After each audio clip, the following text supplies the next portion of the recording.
All right, so we have a very special guest with us today, and it's none other than Jamaican sprint hurdler, long jumper, Wayne Pinnock. Firstly, Wayne, thanks very much for your time. Really appreciate it. How are you and how's the family doing? Well, I'm fine. Everything's going well. I just got off practice, came here and yeah, but everything's good overall. Okay, great. Let's start from the beginning for you. Were you always, like growing up, were you always interested in sports? Did you like playing sports or watching sports growing up as a kid? Well, yeah, since uh primary school, Hmm. I've been doing track and field. Hmm. Um, I won my first primary school champs long jump medal with a new record too, because I also got the record there, right? So, I mean,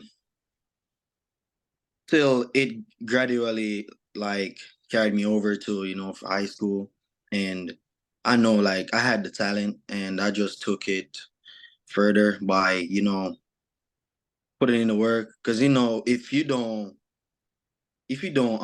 train, you're not going to achieve nothing. So I did all that, and yeah, it took me somewhere that I never really expected, but I mean I was capable of doing it. So yeah. Okay. Growing up outside of track, did you do any other sports or it's always been Well, track? yeah, I played I played football too, also in primary school, high school. But then when I reached my 10th grade in high school, I decided that I was just going, put it all in track and field and just leave football alone. I mean, I was a very great football player. Like great. I won I won Coles. I won Pepsi. I won Coles twice. So yeah, like I have like a lot of talent with both areas of football and track and field. But I just had to decide and I'm be like, yo, I'm gonna just stick to track and field and see how it goes. Like so my friend Shaquille, he told me that he said to me, yo, bro, I think you should stick to track and field this one year and see how it goes. And I'd be like, all right, bro, I'm gonna stay here and see.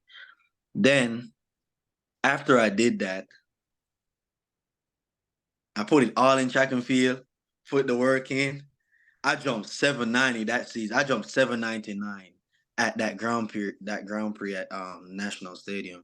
So from then I just be like, yeah, it's just track.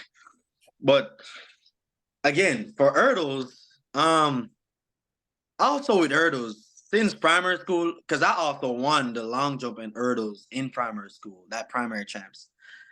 But with the long jump record, and then I won the hurdles. So I mean, as I told you, it just gradually I just gradually just pushed it over to the high school level and took it from there, and it just went back to the same place with having a record with two records in the hurdles and the long jump. So yeah, it's a great feeling. It's a wonderful feeling. Yeah, we're gonna get on those records soon. Just one more on that thing you talk about football. Were you a forward, a midfielder? What did you do in? Okay. All right. So I could play multiple positions on the field. Like if coach be like, "Yo, you play midfield, play defense, play forward, even in the goal," because I was also a goalkeeper in primary school, so I was just talented like multiple areas. So I mean, my main position on the field was I was a right back. I played over that wing, so because I was so fast, like they just shoot the ball and I was just gone. But yeah, that was my position, my main position. But yeah, coach could put me anywhere on the field. Mm, okay. Now, in Yeah. relation to, the track and field aspect of things, we're at Champs 2018 now, and you jump 777, and you know that this record has been talked about from before you're born. Was the record on your mind them time there? Or it was just about, getting the points and just pressing forward? To be honest, that day I went out there. My main focus was to break the record, but um, I just feel like the surface and how the it was out there, like the weather, the climate. Like I just feel like that had a setback, a holdback on me. But I mean, I told myself that patience. Like I wasn't rushing the record, and I got a distance of 7.77 meters, and then I mean, once I gave my school the points to win the championship, that was the main goal. But I mean, also I wanted to also break the record, but I never got it. I also gave my school points, so Yeah. that was mainly yeah. But for the next year when the records are broken, did you do anything different with your training or just conditions with just To be honest, yeah. so like every other year, like your body get like stronger, you get faster. So I think I've gotten like much faster, much stronger, and I did like multiple like plyometrics, all of that, and that first my season opener, I opened with 780, like 788, and from there I was like, yeah, that record in trouble. Like it's definitely I jumped 788 off like 10 stride, like 10, not even my full run up. So I'm being like, yo, imagine when I'm going from my full like. But yeah, like my main that season, I was on a tremendous form. Like even if I had run 100, like I feel like I would have run 10-1 too. Like I was fit. Like literally, I was on a different farm. Mhm. Yeah. And then that jump, the 8 meter jump, did you say, yeah, man, I ate that when you know that it was jump? All right. So on that attempt, Yeah. so my second attempt when I jumped no, my first attempt I jumped 795. I Yeah. broke the record on my first jump. Yeah. Then I was like, yo, this is it. I took everything off my mind. My main focus was like, yo, I got this. I know I can do this. I've trained for this. I've been doing this for over 10 years now. So I was like, the main focus is like execute, execute. Coach told me, yo, I remember because coach told me focus on pushing your first four out the back of the approach and then just push and then just take off. That's what I did. So when I took off, like I felt it. Yo, I literally felt it. When I get up, when I get up out the long jump, the pit, and I saw I was over the 8 out, like I was literally over the 8. I'd be like, yes. Bro, I was so happy, man. Like it was just tears of joy, to be honest. Because I've been through over the years with the passing of my mom and all that. So I just took that as a big motivation for me, like to, it's just my main focus of, yo, I need this. Like I need this. I'm gonna work for this. I know what I can do, and I'm going for it. That's what I had on my mind. Yeah. Yeah. Quite a journey. And tell me about the preparation for the 110 now, because you're coming into the race and Dejor is back-to-back champion. This He's is a coming in good as a one. heavy favorite. But This then is a good one. you and Akeem did the Quinella, you know what I'm saying? Yeah. Well, to say about the hurdles, like Akeem Cargill first. Akeem Cargill is a very good training partner.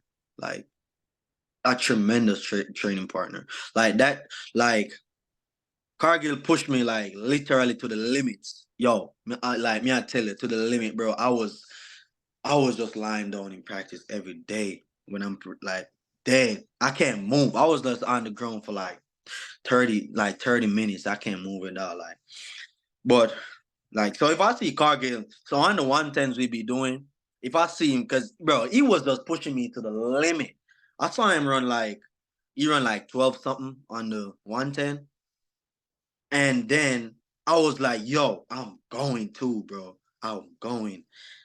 And he pushed me to like to I just had that motivation of just working hard, see how it goes. And to be honest, I know that the hurdles, like I was also on a tremendous form when I ran that 13:46 at, I don't remember the track meet though, but I think it was Youngster Goldsmith. I run that 13:46, I think. And I was like, yeah, I'm ready. If I'm running this under a load, because I was still lifting, so I was still under my load. So that season I just knew, like, after before I ran that 110 finals at champs, like, I was slow. Yo, I was so nervous. I went out there and I saw everyone there. I saw Broadbell, Rashid Broadbell. I saw Dejor. I saw Arlanda Bennett. And, like, I just wanted to, my main focus was just, yo, because I know that I had to start. So my first thing in my mind, yo, if I get the start, yo, no one could catch me. Like, I literally got that, and I was just gone. Like, when I got to my first four hurdles, flight hurdles, like, I just felt that adrenaline, like that rush. Like, the crowd just gave me that energy to push, man. And, like, I did all of that, and I went through the line, and I saw that it was a record, bro. Like, I'd be like, yo, I deserved that, man. Like, I definitely deserved it. Like, I remember one day I went to practice. I was sick, yo. I went to training sick, and I be like, yo, coach, like, I'm really sick. I don't know I'm gonna finish the program right now, but I'm sick. Like, I'm really sick. And he be like, no worry about that, man. Just take it. But that day, yo, that day was the day I trained so hard. Yo, I trained so hard that day. The following day, I went home. I couldn't go to school the next morning. I was just, it took all over my body. I don't know what happened, but yeah, like, the preparations and everything, it went well. And I'm thankful for Cargill for being there, pushing me to my limits. And yeah, like, that's basically what the 110 had to do. And how much did champs for you prepare you for the life you're living now? College experience, representing your country. How much did champs help? Um, to be honest, like, it helped me, like, that gave me the acquaintance and the passion of, being a youngster that had talent to, wanted to reach to a higher level. And that's just what I wanted. And to, got to college and see what the level of, champs did for me, put me in a position to be great at the first point. Like, it really took over to the collegiate level for me to, because at the you know national championship, like, I got a personal best of 8.33 meters, and that's like 26 feet, 3 something, 27 feet 3 something, yeah. And I just, like, wanted to, like anyone back there, um high school athletes, to know that, yo, it doesn't really matter where you're from. It doesn't really matter what you're going through. Like, you can achieve anything once you put your mind to it. And that's just what I had in mind, and my belief. And I always tell myself that, yo, pressure build diamonds. Like, you going through a lot of pressure. Like, you gonna get a lot of, credits from people, bad names. Oh, yo, you doing this, you doing that, you're not preparing and all that. But I just knew what I wanted, man, and I just went for that. What has been the secret, from your time at KC? Because you look at recent times now, and you have yourself, Jaden Hibbert, Kieran McLeod, Clive pulling jumpers, going on to Mhm. represent Jamaica and doing so well. What's the secret to, the progress at KC and also jumpers as well? Well, I wouldn't say like the secret, but um, Coach Travis here and Jeremy back home, Coach Jeremy, like they both like this together. Like they're close. They write programs together, all of that. So I feel like being so great in high school back then, they were writing programs together for us to be great from then to till it came over to the collegiate level. But like Coach Travis, I'm not gonna lie. Like since I came here at the University of Arkansas, being on the team here, like numerous things have changed for me. Like my sprint mechanics have gotten better. I've gotten so much stronger. Like I've gotten so much faster. So like the program has like I don't know what he got in that, but it just it just gives you a drive to like a feeling so powerful to take like when you're about to take off, you just feel like you're gonna explode. That's how I feel, to be honest. And like for me, like Ibert, Terry, Clive, and also Shaquan, because Shaquan is also from KC. Like I feel like being here as a group, as a family, coming from Kingston College, like we know what it takes. We know what it takes to win.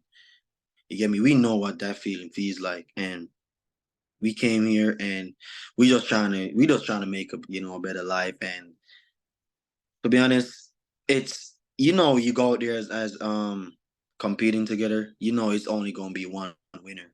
You get me? So it's just a man for themselves on that day. To be honest, when you competing, when I'm competing, like I'm no friend of nobody.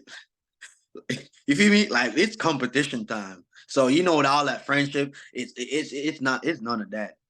When all the competition over with, like, yeah, we can, talking. But yeah, if I see, Kerry won the other day, like, I told him congrats, and he really deserved it, to be honest, because he's been, over the past couple of years of, going through all of that. Like, I feel like, he really deserved that national title.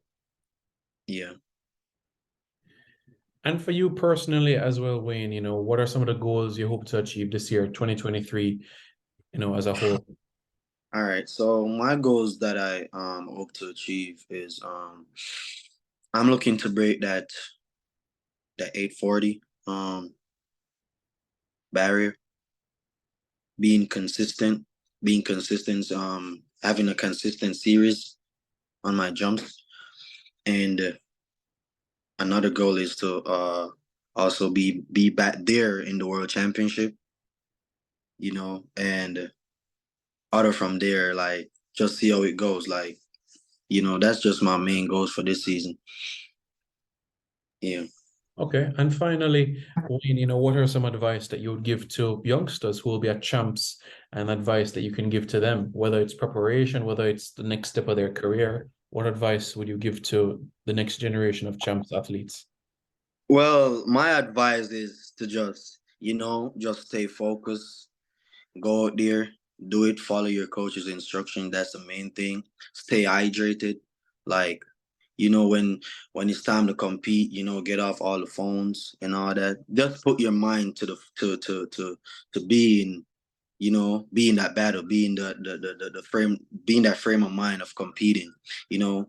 Also to get like personal best and all that. Like other from that, I just want everyone to just, because I know it's not easy being in Jamaica for, high school athletes. And I just want everyone to just, stay focused and push to their, because nothing is like, as I said, like nothing is impossible. And it's never impossible for you to improve. You get me? So there's possible reason there for you to improve a lot. So yeah, let's go out there and get the job done.